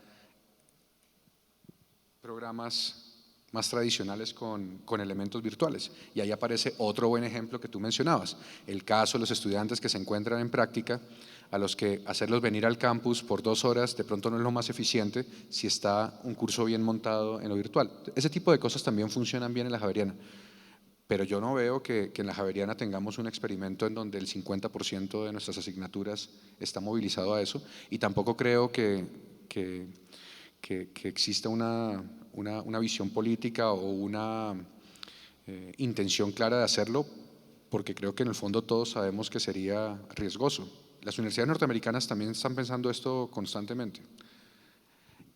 Volvemos al punto de tener mucho cuidado con los elementos novedosos. Cierro mi intervención contando un poco lo que dijo la profesora de matemáticas, que ya se fue, pero decía, nuestros estudiantes ahora son diferentes, o son no sé qué otro. Sí, hay algunos cambios, pero por ejemplo el placer de lo intelectual, el placer de lo lógico, el placer del conocimiento son cosas que no cambian, y no deberíamos subestimar a nuestros estudiantes en ese sentido. Hay que tener mucho cuidado en que no, con un afán de llegar a ellos de una forma no tradicional, terminemos transformando todo ese placer del conocimiento y la lógica en actividades de entretenimiento, ¿no? De pronto soy muy anquilosado. Pero... La vida universitaria. Quisiera preguntarle a todos, ya en este punto de la virtualidad, el nuevo decreto del 25 de julio 1330 del 2019 crea una figura jurídica nueva que se llama el registro calificado único. Me parece una idea interesante que incentiva, digamos, la posibilidad de que las universidades piensen en ofrecer un programa en la modalidad que determinen. Incluso se presenta para Colombia algo aparentemente novedoso, que es la famosa modalidad dual. Entonces, digamos que desde esa óptica, digamos, y viendo todos estos problemas que hay, hasta dónde, digamos, y cómo se mediría esa posibilidad de que es necesario incorporar la virtualidad, porque es una tecnología que está asociada hoy a la vida casi cotidiana del estudiante promedio. Pero sí deberíamos como pensar frente a esas posibilidades normativas, cuando ya no tengo que crear un registro calificado para cada cosa, sino que puedo pensarme estratégicamente en que un programa pudiera ser ofrecido en diferentes modalidades, ¿cómo abordar esos retos que plantea la nueva normativa? Creo que de nuevo todo radica en identificar aquellos programas o aquella población que se beneficia mucho de estas aproximaciones. Por ejemplo, si queremos un curso de política pública a nivel regional que debe ir dirigido a administradores locales, que sabemos que van a tener múltiples problemas para venir a Bogotá a tomar esos cursos, ahí está el elemento. Pero en lo de cuidado, aunque el Ministerio de Educación permita esa oferta de ese tipo de programas, también en mi definición de buen ciudadano, en la parte productiva, no podemos negar que hay una demanda laboral, y esa demanda laboral de las empresas no está tan informada acerca de la calidad de lo virtual. Tenemos ya lo digo como economista, un mercado laboral con un desempleo prácticamente estructural de 10%, tasas de subempleo entre 30 y 40%, donde hay incluso una sobreeducación en el sentido de profesionales con maestría desempeñando cargos de carácter técnico o simplemente de pregrado. Eso está mostrando que ante un mercado laboral débil, tenemos que enviar muchas señales porque el mercado no sabe identificar muy bien cuál es la calidad de los programas en los que estamos y créanme, se les va a dificultar mucho más con programas virtuales. Ah, yo tengo un título, lo voy a llevar al extremo, un título virtual. ¿Está preparado también el sector empresarial para reconocer ese tipo de señales? Y de nuevo hay un efecto de network en las relaciones sociales.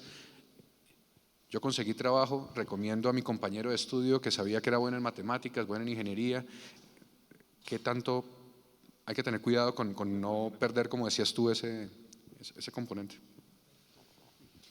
Si quisiera simplemente contar un poco para complementar cómo se piensa hacer la implementación de esa política, precisamente porque no es lanzarnos al vacío sin paracaídas, sino tener estructurados unos pasos bien definidos. En primera instancia, no es un tema de mercadear programas porque los sacamos de la manga, sino establecer estudios de prospectiva y de mercado que sean muy importantes y muy valiosos. No lanzarnos al mercado con 10 programas, sino ir con 2 programas e ir revisando cómo nos va con la metodología y cuál es ese impacto que podemos tener. Entonces, ese primer paso es un paso para llevarnos a proponer programas de posgrados.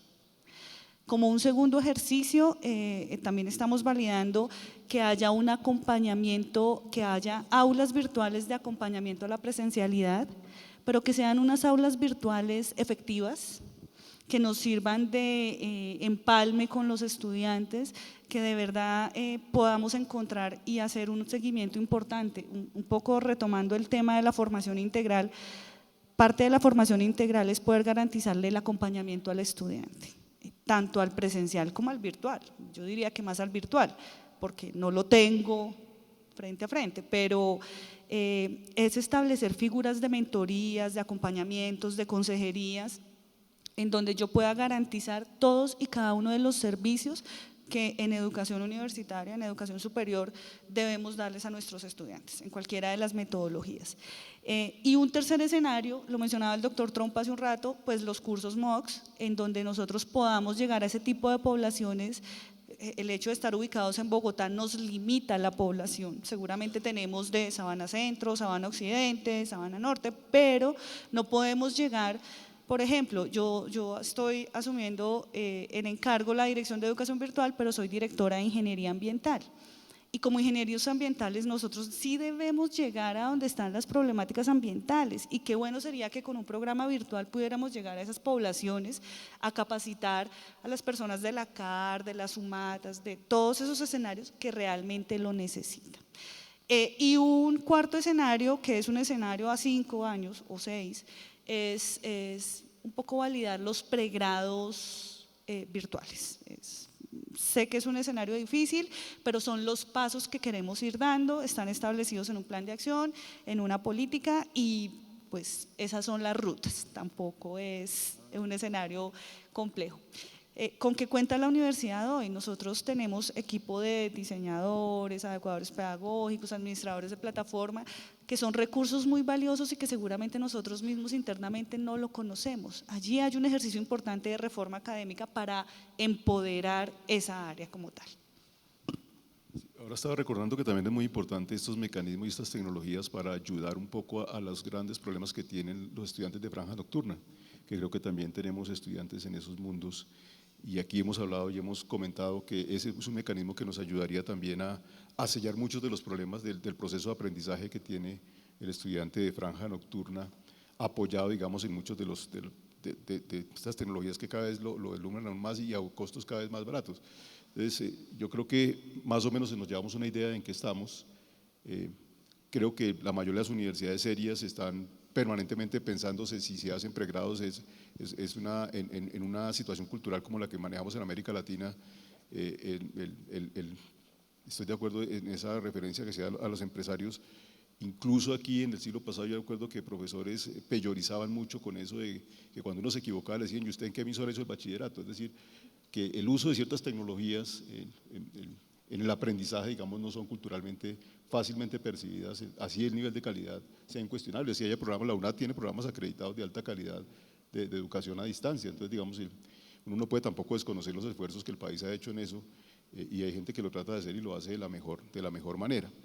Yo veo que en eso, digamos, la reflexión también sobre el entorno cultural en donde puede ser productivo este tipo de innovaciones, ustedes lo tienen muy presente. Por ejemplo, yo incluiría entre los elementos, seguramente ustedes han reflexionado sobre eso, es también una cultura de autogestión por parte del estudiante. Es diferente a, bueno, mi compromiso es ir a la clase y tengo acceso a cierto tipo de formación. No, aquí también tengo la herramienta que me permite consultar a las 3 de la mañana o en una región apartada, pero también requiere una mentalidad y una autogestión diferente que es complementaria a la introducción de Muchas gracias. No sé si alguien en el auditorio quiere hacer un comentario sobre el tema de la virtualidad, la educación en línea y toda esta problemática que nos quiera comentar, compartir. ¿El supervisor alzó la mano? No.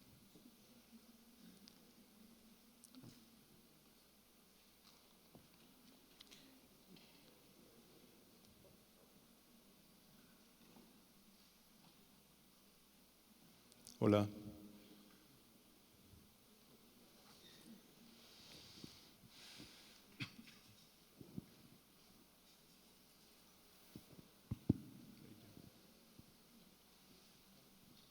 ¿Aló? Sí. Hola. Primero que todo, buenas tardes. Y realmente mi pregunta es muy cortica, pero de todas formas me interesa porque es acerca de mi carrera. Digamos en carreras tan desconocidas como lo es creación literaria, porque yo casi nunca la había escuchado sino hasta entrar a estudiarla, ¿qué tan rentable sería el invertir en el desarrollo de la educación virtual?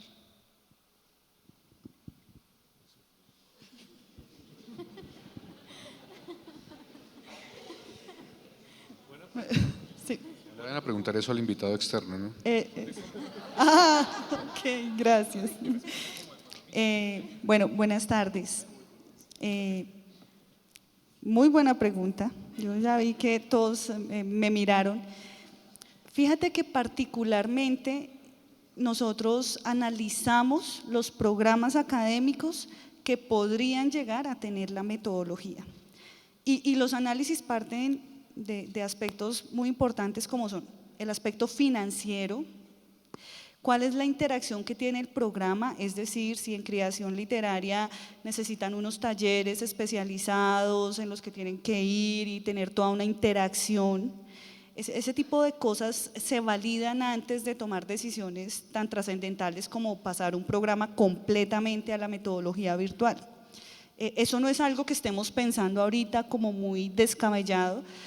Sin embargo, sí hay ejercicios que hemos venido haciendo como verificar en planes de estudio que los estudiantes que tienen que cursar, por ejemplo, los contextos como Constitución Nacional y otros, que todos los estudiantes de la Universidad Central los tienen que cursar, puedan ofrecérseles en metodología virtual y de una u otra forma eso flexibilice su plan de estudios.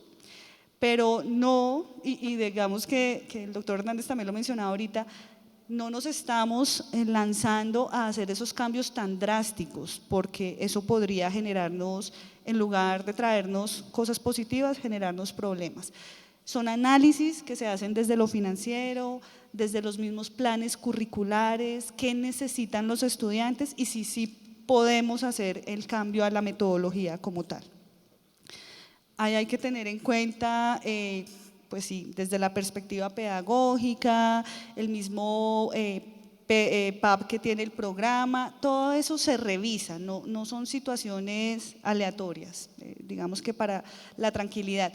Seguramente con el director del departamento, con las vicerrectorías, se analiza si es pertinente poder sacarlo de la universidad y que rompa las barreras de los muros y pueda llegar a otras poblaciones que pudieran querer estudiar el programa, ya que tú mismo mencionas que lo conociste aquí en la Universidad Central.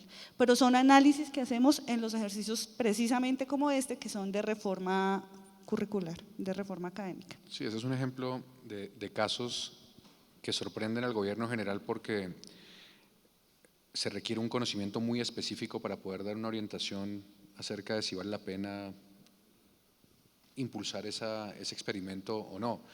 digamos, zapatero a tus zapatos. Quien sabe más eso son los encargados de creación literaria. Pero lo que sí se hace desde el gobierno general es crear unas capacidades para que cuando existe esa intención de innovación o de cambio en algún departamento, toda la universidad no tenga que empezar de ceros, sino que, bueno, ahora podemos utilizar este tipo de experiencia que fue efectiva en ingeniería ambiental para poderlo aplicar a esto. Pero estoy de acuerdo contigo, la adaptación ya a ese nivel depende de situaciones muy particulares y creo que desde el nivel central no deberíamos intentar microgerenciarlas. Señor vicerrector, un micrófono para el señor vicerrector académico aquí adelante.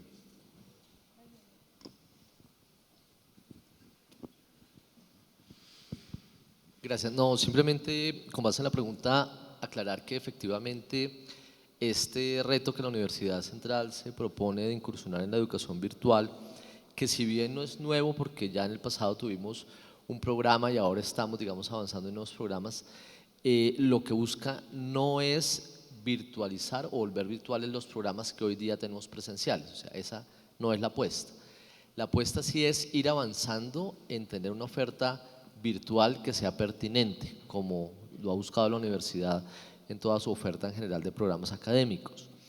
Como lo comentó la profesora Carolina, el plan arranca por tener opciones de programas de posgrado virtuales en paralelo con educación continua, que eso se hace también ya desde hace algún tiempo, y la posibilidad de tener programas de pregrado viene más adelante, por múltiples razones, entre otras cosas porque un asunto que no se menciona mucho cuando se habla de educación virtual, porque hay en el medio académico ideas contradictorias, y es que son programas más baratos, es decir, que un estudiante puede pagar menos por estar en un programa virtual que en uno presencial.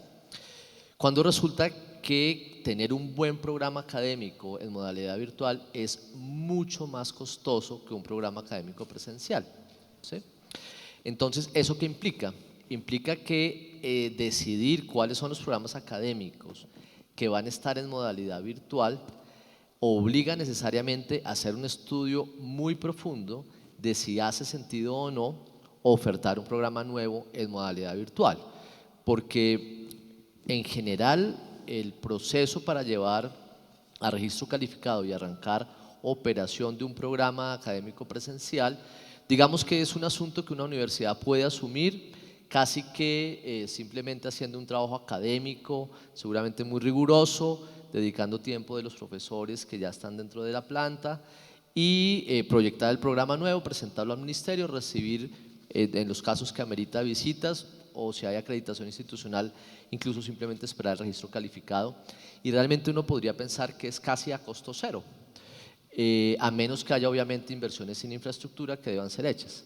Mientras cuando se habla de un programa virtual, el 25% de la totalidad de créditos académicos de ese programa debe estar listo en la plataforma de aprendizaje que la institución haya decidido antes de llevarlo al ministerio. Es decir, a diferencia de los programas presenciales, la inversión previa que debe hacer la universidad sí es considerable. Entonces, el ejercicio implica realmente un esfuerzo, adicionalmente a todo el esfuerzo académico de pensar lo virtual, implica también unos esfuerzos importantes en planeación y en asegurar los recursos que permitan ir a programas virtuales. Entonces, no es un ejercicio automático, no es simplemente tomar los programas académicos presenciales y virtualizarlos, sino es un ejercicio de madurez académica para enfrentar y administrativa en general, institucional, para enfrentar un nuevo reto como es el de la educación virtual, un poco pretendiendo, digamos, apoyar la respuesta. Listo, muchas gracias. Pues yo creo que podemos a nivel de conclusión, señor vicerrector académico, el dar el parte de que se está haciendo un trabajo serio, sesudo desde las mesas, que hemos, por lo que nos dice el profesor Gonzalo, digamos en cierta medida, abordado los núcleos de los problemas que se plantean en cada una de las funciones misionales a la altura de los retos actuales y las transformaciones del sector a nivel mundial y local, y pues damos cuenta, digamos, de la necesidad de avanzar, digamos, en algunas definiciones que nos van a permitir acercarnos a a cerrar esas brechas que, como el profe Gonzalo lo dice, muchas de ellas no son nuevas, digamos, los problemas siguen siendo en cierta medida los mismos, las respuestas parece que son distintas por el nivel de complejidad que tenemos, y yo creo que lo que nos queda aquí es agradecerle al profesor Gonzalo Hernández Jiménez, director de investigación de la Javeriana, y decirle que si es posible continuar con ese contacto con usted para que nos ayude a seguir haciendo esta reflexión, para seguir aportando, digamos, a la construcción de este proyecto de Universidad Central, como su eslogan le dice, un proyecto profundamente colombiano, convencido de eso.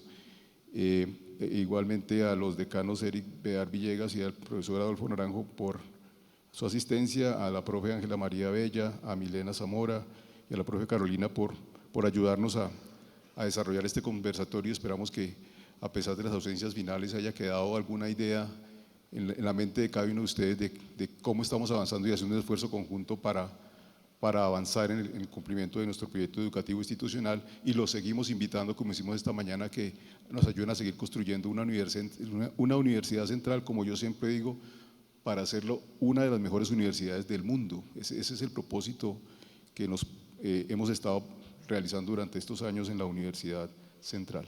Muchas gracias a todas y todos y muy amables por haber asistido.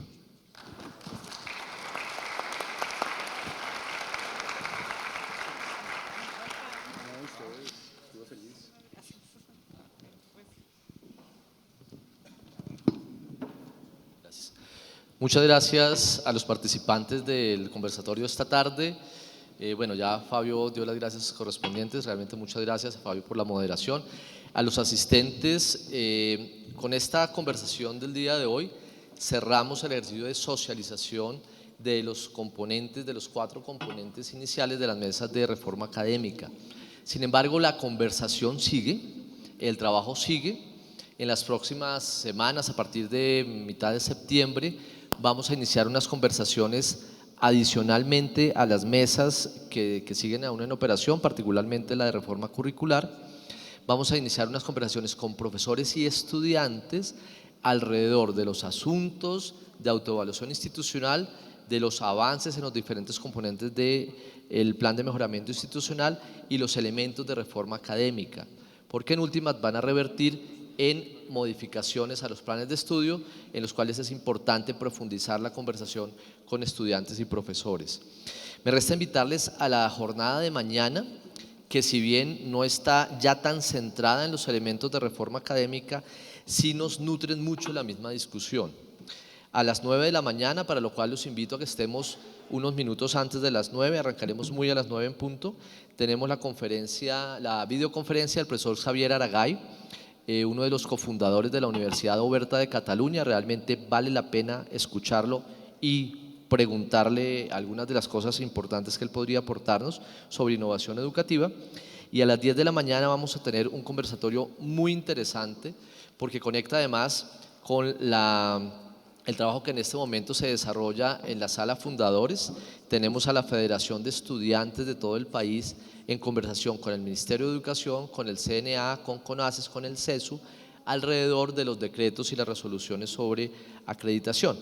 Entonces conecta esto también con la conversación que tendremos también con el CNA, con ASCUN. Nos acompañará el presidente de ASCUN, el rector de la Universidad de La Sabana, su director ejecutivo también, la Academia de Ciencias y uno de los integrantes de la misión de sabios, sobre 2 preguntas que aparentemente son simples, pero que tienen mucho para discutir.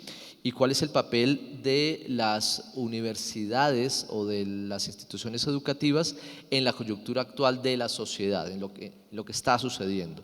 Y por otro lado, ¿cuál es el papel de las universidades privadas en el sistema educativo colombiano, dado también todas las coyunturas que se vienen desarrollando desde finales del año pasado? Entonces los invitamos a la jornada de mañana. Esto será hasta el mediodía y en la tarde tendremos un concierto de cierre en la plazoleta interna cerca al edificio nuevo. Entonces, muchas gracias por la asistencia y nos vemos mañana a las 9.